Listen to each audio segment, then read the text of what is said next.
What is up, everybody? SchwayZ here, and in today's video we're going to be reviewing America's best-selling plug-in hybrid.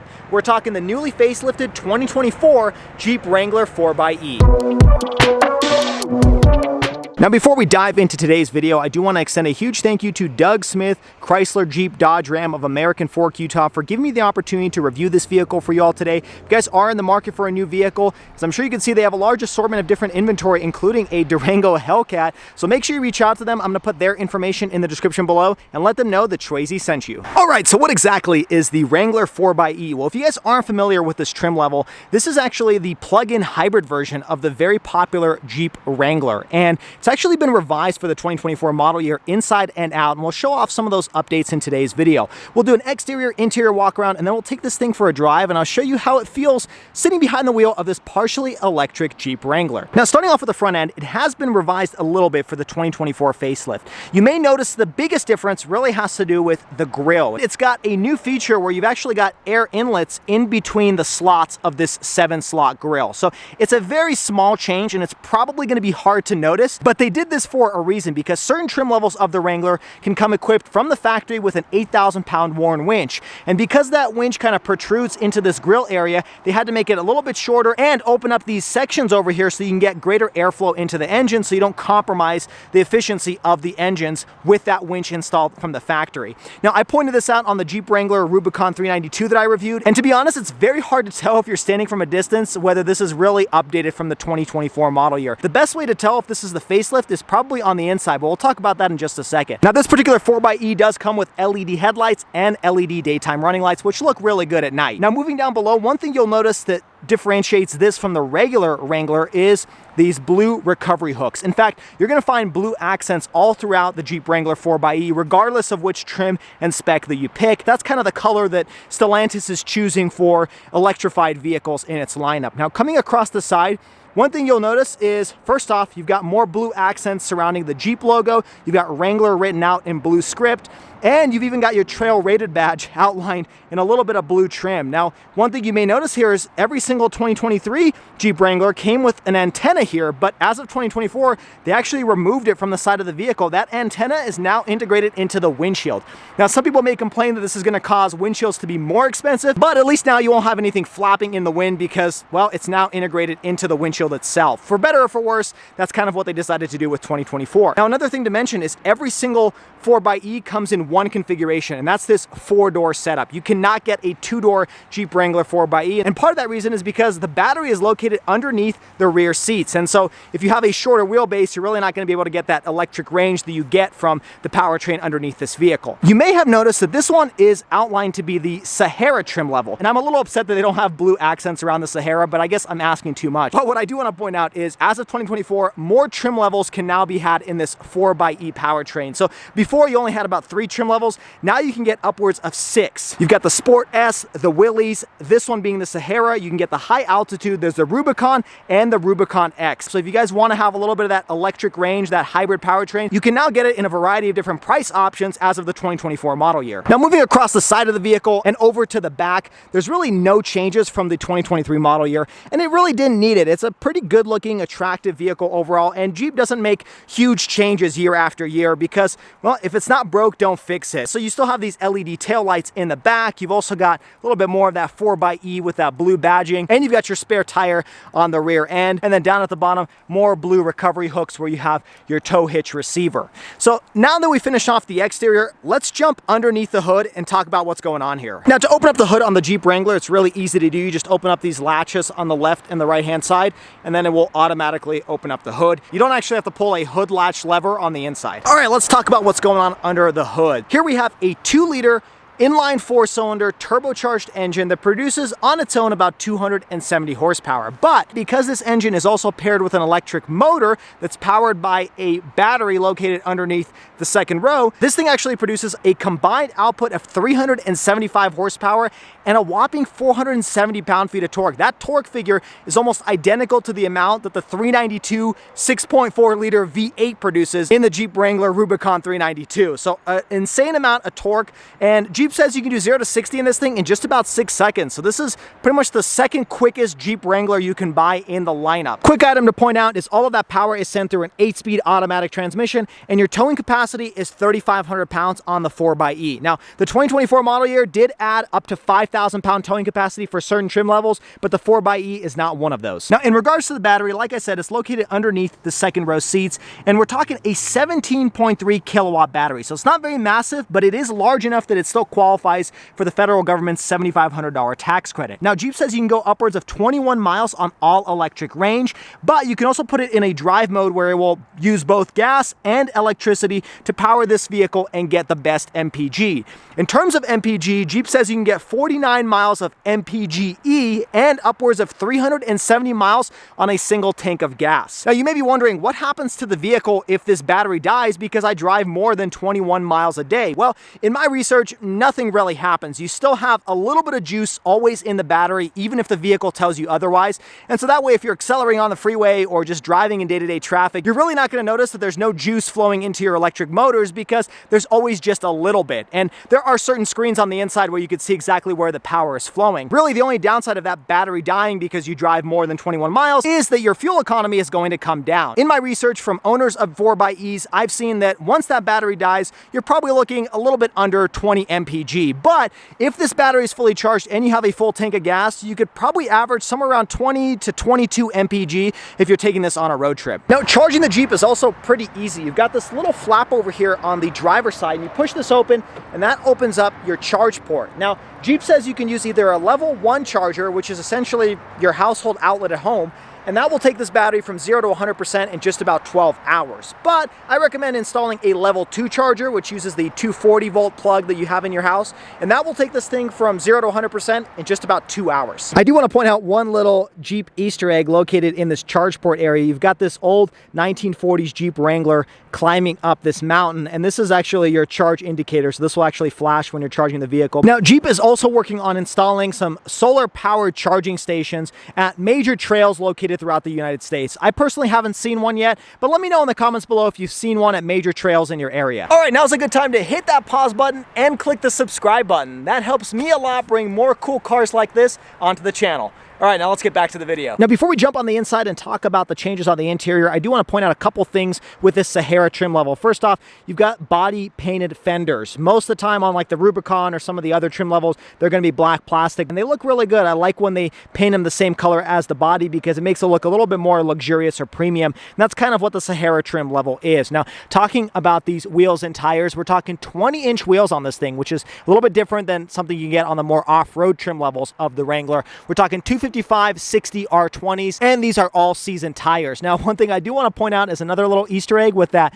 blue Jeep logo signifying the 4xE trim level of this particular Wrangler. All right, jumping inside, let's talk about some of the changes on the interior. First off, starting off with the door panel, you do have soft touch material all throughout the top, which is really nice. Nice leather padding here where you're going to rest your elbow. And then this one has this nice gold stitching. I think that's a hallmark of the Sahara trim level, to be specific. You also have aluminum door handles here. Your mirror controls are located there, and you've got your lock and unlock underneath. Then you got a little netted compartment here where you can place random different items. Now, this particular one I'm reviewing today does come with the optional leather seat package, and it looks really good. I like the Sahara script up here, the gold stitching. That black and gold does look really nice on the interior of this vehicle. And for a first for 2024, you have 8-way power adjustable seats, and you've got lumbar support. So for those of you that used to complain about the seat comfort of the Wrangler, well, the 2024 model year has solved those problems, at least to a certain extent. Now, moving inside, let's talk about some of the controls here. You have your headlight controls, you have your adjuster for the brightness of your gauge cluster, and then down below here, this is how you can regulate how the power is being delivered inside the vehicle. So of course you have your gas flap release button, and then you've got a hybrid mode where it will split the power pretty much 50-50. You've got the all electric button where you can get that 21 miles of all electric range, and then you've got the e-save button. Not really sure exactly when you'll probably use this, but this will prioritize using more of the internal combustion engine rather than using the battery. So that way you can store a little bit more range in your battery when you really need it. Down below that, you have your speaker grille. This vehicle, being the Sahara trim level, comes with an 8-speaker audio system. And then down at the bottom, you got your all-weather floor mats and rubber-lined pedals. Now, jumping inside, this is where the largest change for the 2024 model year occurred, and that is this large screen. So this is a 12.3-inch display, and it's all new for 2024. They actually had to make quite a few changes on the inside to be able to integrate this screen into the vehicle. So first, these vents are no longer circular like you'd find on the 2023 model year. You now have these horizontal vents. Also on the passenger side, they had to make some changes to the grab handle over here, so it's a little bit of a different style to it. I do like the use of this material over here. It's leather wrapped. You got a little bit more of that gold stitching over onto the passenger side, and then you do still have circular vents on the passenger and the driver's side. Now we'll talk about the screen here in just a minute. Let's point out the gauge cluster. This remains unchanged from the 2023 model year. You got a 7-inch gauge cluster display, and then you'll notice over here, it'll tell you what your battery life is. So it says 97%, and it tells me I can go upwards of 29 miles of all-electric range, but it's not really believable, especially given the temperatures today. We're in the high 30s, low 40s. I don't think you're going to get 29 miles, maybe ever. Perhaps you'll get close to that. I think TfL got somewhere near around 27 by really feathering the pedal, but the EPA estimates it at 21, and that's probably more accurate. Now, on the left-hand side of the steering wheel, you've got a little bit more of that leather stitching with your circular vent, and then they have improved some of the materials here for 2024. So this is all leather-wrapped, soft-touch surfaces, which feel really nice. One thing to point out, and a difference from me sitting in my Bronco, is your windshield is incredibly close to the driver. So it takes a little bit getting used to if you're not used to a Jeep, but that's identical to the 2023 model year. Also, no changes to the steering wheel. It's nice leather wrapped, a little bit more of that gold stitching over here. Left-hand side are your buttons to control your instrument gauge cluster display. On the right-hand side are your buttons for your cruise control. So this vehicle does come with adaptive cruise control as optional. You do have blind spot monitoring as optional as well, and you can get this vehicle with a lane keep assist. Now, I do want to point out that you cannot get an all-digital gauge cluster display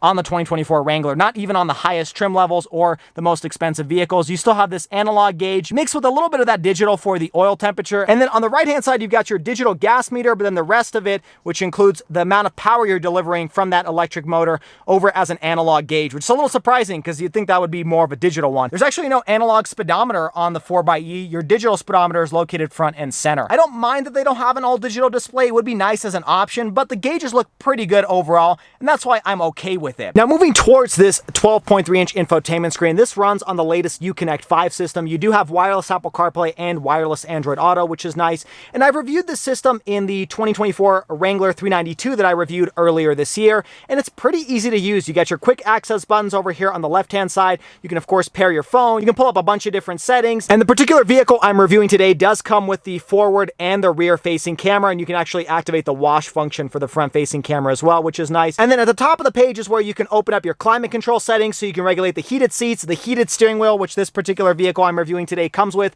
and you can also regulate the passenger side on the right-hand side. And it's a pretty responsive system overall. I have really no complaints with it. It's on par with a lot of the competition. Now, this one being the electric version, you do have your hybrid electric app, and that's where it's going to show you exactly where the energy is flowing. It'll show off your driving history, the schedules where you can figure out when you're going to plug it in and what time you want it to charge to. Right now it says estimated time to charge on level 1 is about 1 hour and 36 minutes and about 11 minutes on a level 2. And that's just because I'm sitting at 97%. You've also got your eSave functionality where you can, charge the battery or you can save the battery. So lots of controls baked in here that you can play around with just because this one is the 4xE version. Moving below the screen, you've got a set of redundant physical buttons, which is really nice for those of you that hate touchscreen controls. You got your physical volume button, you got a button for your climate controls, heated steering wheel and heated seats. You don't have to go through the menus up here. You've also got your fan speed controls, dual zone climate control, and then the button to regulate where the fan is blowing. You've also got a physical tune knob here. Down here at the bottom, you've got a button to activate your max regen. So if you push this button,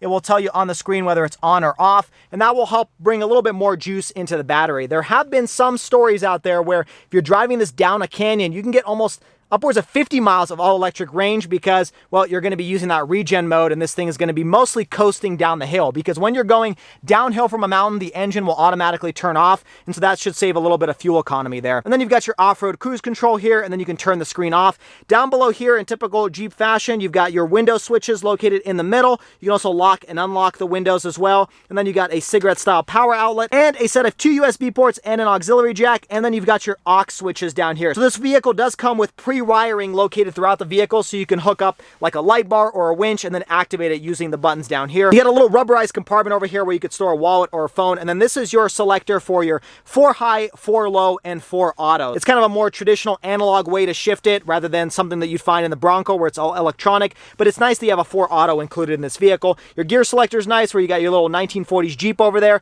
2 cup holders with a little slot where you could put your phone, a manual handbrake, and then this is all nice leather touch surfaces. Opening this up, you got a 2-tier storage compartment, so you got your top over there, and then you can open up the second section. You got a USB port in there as well, and then over on the passenger side, you can open up your glove compartment. It's a little bit on the smaller side, but this vehicle is generally on the smaller side. I mean, I can reach over and touch the passenger side without really a problem. It's a little bit tighter than what you'd find in the Ford Bronco. Now, moving up above you, you got your rear view mirror. There's no camera function. Now, this particular vehicle I'm reviewing today comes with the Sky One Touch Power roof. So with the push of this button, this entire panel actually slides open. Let me show you what that looks like. And just like that, you have this really large opening above you. Now, the one downside of having a Jeep Wrangler is you have this crossbar in between the first and the second row. The Bronco actually has it behind the second row, so that opens up this large area, but it's still really nice. You've got a really nice view out the second row. Now, this is a really nice option, but it is very expensive. We're talking $4,000 just to have this Sky One Touch Power roof. Now, as we climb out and go into the second row, I do want to point out that every single 2024 model year comes with side curtain airbags. That's a first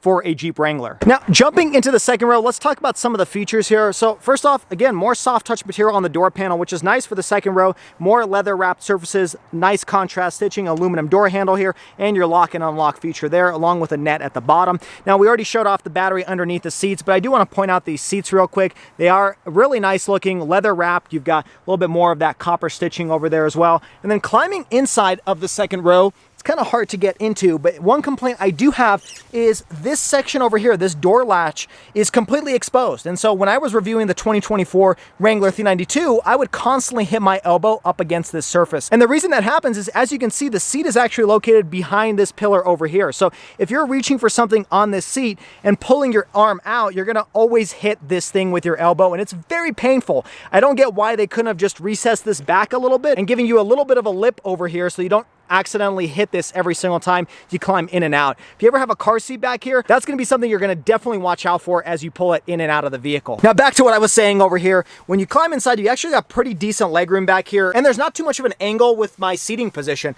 I will point out that getting in and out, your foot does sometimes get stuck over on this opening over here because it is a generally smaller opening in the second row. Nice advantage here with the Wrangler as opposed to some of the other competition is you do have second row air vents back here, which is really nice, and you got your window switches over here in the center, typical Jeep fashion, and you've got a set of 4 different USB ports down here and a household power outlet. So plenty of stuff to hook up into if you want to charge different devices back here. This one does come with the center armrest, which is nice, leather wrapped. You got 2 cup holders, and then up above you is a continuation of your 8-speaker audio system. In terms of headroom back here, because this is the soft top and you've got this large opening up above you, it's actually really good. It's not so good right below the airbag, but you're really not ever going to have your head in this position. All right, now let's climb into the trunk area. Typical Jeep fashion, you've got your opening over here that has a lot of different specs about your car, including your approach angle, your water fording capabilities. It's pretty cool. It's a little plaque there. And then you've got this dual opening where the glass will open upwards. Now, talking about the trunk area, not too much to report back here. This one does have the 8-speaker Alpine subwoofer. And then there is a little bit of space underneath where you can store your charging cable. And then, of course, little sections where you can put the bolts that you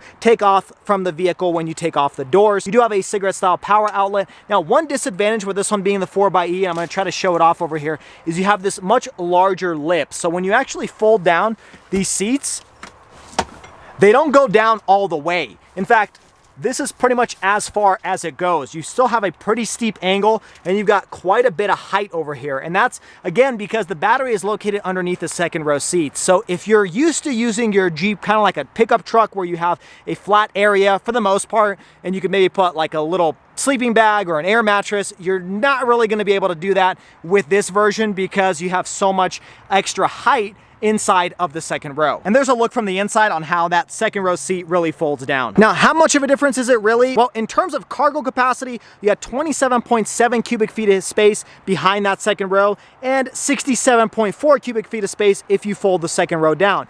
As compared to the standard Wrangler without the 4xe option, you're looking at 31.7 cubic feet of space behind the second row and 72.4 cubic feet of space behind the first row. So we're talking about 3 or 4 cubic feet less in this 4xe trim level as compared to the standard Wrangler. All right, so setting off inside of the Wrangler 4xe, one of the first things you'll notice is there is no engine sound. And that is when the battery is fully charged, of course. But when I turn this vehicle on, it's on, but just like any other EV, you can't actually tell. The only way I can tell is they have that graphic turn on, and I can actually start turning the steering wheel. But other than that, you really don't know that this vehicle is turned on. Now, right now, I'm sitting at 96%. It says it has 29 miles of range. And we're gonna hit the main road and see how this thing feels. And we're sitting in hybrid mode. So it's gonna actually use both the electric and the gas engine to provide power. And then I can switch it to electric mode if I really want to and have that all electric range that